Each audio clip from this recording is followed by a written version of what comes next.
বাংলা সাহিত্যের ভাণ্ডারে ছোট গল্পের একটি বিশেষ জায়গা রয়েছে। আমার প্রিয় কিছু ছোট গল্প নিয়ে আমি রাজর্ষি, আর আপনারা শুনছেন রাজর্ষি উবাচ।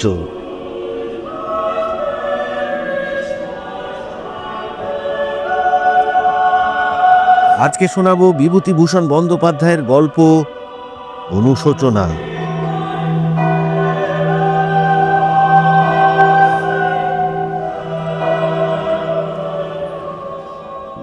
বালাদাস আপতে সকালে উঠে ব্যস্ত হয়ে পড়লেন। আজ রবিবার, পাপ শিকারকারীদের দল আর একটু পর থেকেই আসতে শুরু করবে। স্নান সেরে তিনি তাড়াতাড়ি তৈরি হতে লাগলেন ভজন মন্দিরে যাবার জন্যে।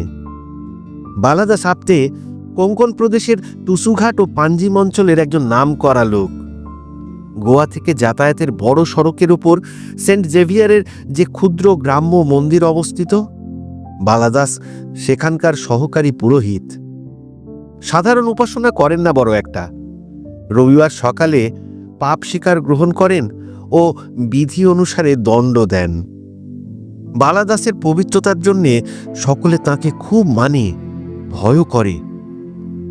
কনফেশনালের ক্ষুদ্র ঘুলগুলি দিয়ে মস্ত বড় জোনারের ক্ষেত আর নিচু পশ্চিমঘাট শৈলশ্রেণীর দৃশ্য দেখতে দেখতে অপরাধী ভক্ত এক একবার যখন বালাদাসের দীর্ঘ দাড়ির দিকে চায়, তখন সত্যই নিজেকে সে ঘোর পাপী ও অসহায় মনে না করে পারে না।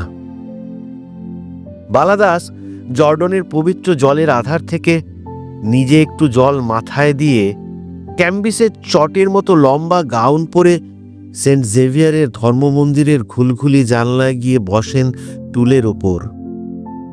গত 20 বছর ধরে এই কাজ করে আসছেন তিনি।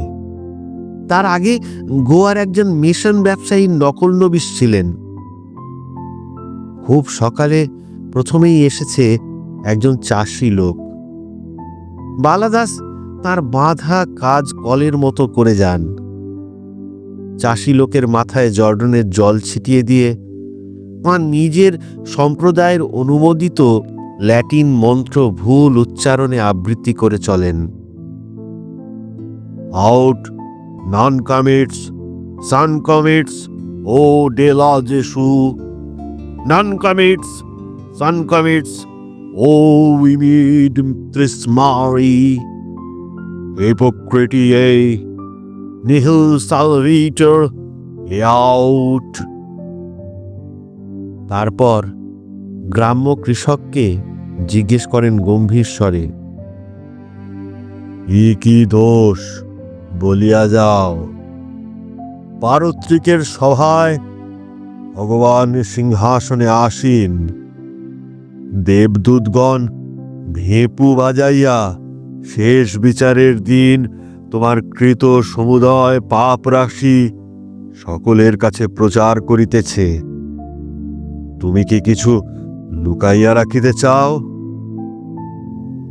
সংযত সাধু ভাষার বাক্যে চাষা ভীত ও স্তব্ধ হয়ে পুরোহিতের মুখের দিকে চেয়ে বলল, না না, এই কিছু লুকোবো না হুজুর।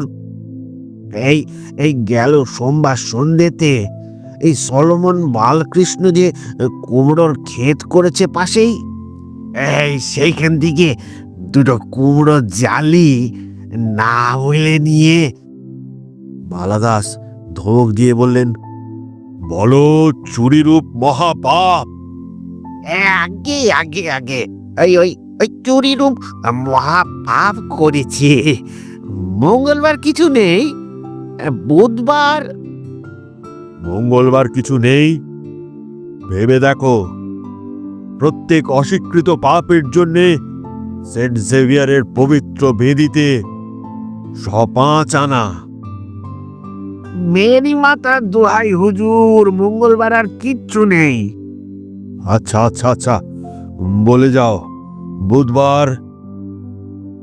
ভাই বুধবার ওই আমার ক্ষেতের খাম আলু শান্তারা চুরি করে নিয়ে পালাচ্ছিল ওই বড় টুডু আর তার ছেলে সর টুডু। তাদের ঢিল ছুঁড়ে পা ভেঙে দিয়েছি। পা ভেঙে? হ্যাঁ হ্যাঁ হুজুর, পা একেবারে ভেঙে। মিথ্যে কথা বলবো কেন বলুন? আর তুমি যখন অপরের ক্ষেত থেকে চুরি করলে তখন বুঝি পাপ হলো না? আগে বলে যাও। বৃহস্পতিবার, পবিত্র সেন্ট টেরেসা বোজার পবিত্র স্মৃতিতে পুত বৃহস্পতিবার। পুরোহিত হাঁটু গেড়ে বসে উক্ত সেন্ট টেরেসার উদ্দেশ্যে আভূমি প্রণাম করলেন। চাষাও তার দেখা দেখি তাই করলে। তারপর বললে, হুজুর, বৃহস্পতিবার একজনের ধার শোধার কথা ছিল, কিন্তু দিইনি। দিনই মানে ইচ্ছে করে নাকি মনে ছিল না? হুজুর, টাকাটা হাতছাড়া করতে বড় কষ্ট হচ্ছিল। ধার করবার বেলা মনে থাকে না সেসব? তা টাকা শোধ দিয়েছ? আগে না হুজুর। আত্মপাপ। শোধনকারীদের উচিত পাপ স্বীকারের দিনই গির্জা থেকে ফিরে গিয়ে পূর্বের ত্রুটি সংশোধন করা। আজই টাকা শোধ দেবে। তারপর তারপর শুক্রবার স্ত্রীর সঙ্গে ঝগড়া করে ওকে বলেছিলাম, তুই বাপের বাড়ি চলে যাও। আচ্ছা, আর শনিবার? আগে আগে বলো। চাষা দুবার ঢোক গিলে বলল, আগে ব্যাপারটা একটু বলো। আগে বলছি ওই ও পাড়ার মঙ্গল দাসের শালি এসেছে পাঞ্জিম থেকে। তাকে দেখবার জন্যে রাস্তার ইদারার পাশে যখন মেয়েরা চান করছিল, তখন ওই বড় ডুমুর গাছের তলায় দাঁড়িয়ে আড়াল থেকে দেখেছিলাম। বালাদাস দুই গালে হাত দিয়ে বললে, কি সর্বনাশ! কেন? আগে তা যখন বলতেই এসেছি, তখন নিশ্চয়ই বলবো। ওই মঙ্গল দাসের শালি নাম করা সুন্দরী পাঞ্জিমের, সেখানে কি নাচ ঘরে একটা যেন কাজ করে।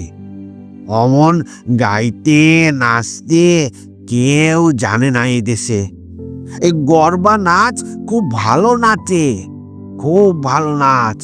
সেবারে এসে নেচে খুব নাম করে গিয়েছিল সে। বালাদাসের অস্পষ্ট মনে পড়ল, শুনেছিলেন বটে, পাঞ্জিমের একটি সুন্দরী মেয়ে গরবা পরবে হিন্দুদের উৎসব দিনে বটতলায় অদ্ভুত নাচ নেচেছিল। তিনি ভ্রুকুটি করে বললেন, বুঝেছি। বড় উৎসাহ যাচ্ছে যে। তা কবার দেখেছিলে? আগে বেশি না তা ওই ওই 4 বার। 4 বার? আগে হ্যাঁ হুজুর, মিথ্যে কথা কেন বলবো? না, তুমি সত্যাগ্রহী পল। মেয়েটি কত বড় বললে? আগে তা যুবতী, লেখাপড়া জানে। মঙ্গল দাসের সংসারের অর্ধেক খরচ তো সেই পাঠায় পাঞ্জিম থেকে হুজুর। ও, কি নাম? আগে সখী বাই। আচ্ছা, ঠিক আছে, তুমি এখন যাও। চাষা চলে গেল। নিজের অপরাধের ভারে তার মন এত ভারাক্রান্ত যে বাড়িতে গিয়ে সে রাঙা মাদসা চালের ভাত আর খামালুর তরকারি খেতেই পারলে না। কোঙ্কণ উপকূল গধূম উৎপন্ন করে না। ভাদ্র মাসে জনার আর এই মাদসা ধান উঁচু জমিতে জন্মায়, অন্য নিচু জমিতে হৈমন্তী ধান। মাদসা ধান 60 দিনে পাকে বলে গরিব চাষিরা অর্ধেক জমিতে এর চাষ করে। সকালে উঠে ওই ধানের রাঙা মিষ্টি ভাত পেট ভরে খেয়ে মাঠের কাজে বেরিয়ে যায়। দুপুর ঘুরে গেল। মাঠে বসে বসে চাষা ভাবলে, কাজটা খারাপই হয়ে গেল সন্দেহ নেই। সেই জন্যে বকুনিও যথেষ্ট খেয়েছে সে মাননীয় পুরোহিত বালাদাসের কাছে। হ্যাঁ, তবে একটা কথা, সখীবাই এখানে চিরকাল থাকতে আসেনি। 3-4 দিন পরেই সে পাঞ্জিমে চলে যাবেই। আজ না হয় সে জনার ক্ষেতের কাজ শেষ করে বিকেলে ফেরবার পথে সোজা বাড়ি না গিয়ে ওপাড়া দিয়ে একটু ঘুরে ওই সখীবাইকে আর একবার দেখে যাবে। এখন ওরকম মেয়ে ছেলে এদিকে হরহামেশা বড় একটা আসে না। না হয় এই অপরাধের জন্যে সে আগামী রবিবারে বাতি দেবে সেন্ট জেভিয়ারের দরগায়। পুরোহিত কিছু জরিমানা করবেন একই অপরাধী দুবার করবার জন্যে। 1 টাকা 105 আনা তা সে না হয় দেবে। গোয়ার পাইকারদের কাছে 1 গাড়ি কুমড়ো বিক্রি করলে উঠে আসবে এখনো পয়সা। কাজ শেষ করে বিকেলের দিকে সে গুটি গুটি চলল মঙ্গলদাসের পাড়ার দিকে। আস্তে আস্তে সে ইদারার অদূরবর্তী বড় ডুমুর গাছটার আড়ালে গিয়ে দাঁড়ালো। ডুমুরের যে ঝাড় ঝাড় কাঁদি নেমেছে বৃদ্ধ মহাপুরুষের দাড়ির মতো, তারই ওপাশে কে যেন একজন মাথা নিচু করে দাঁড়িয়ে আছে না? কে রে?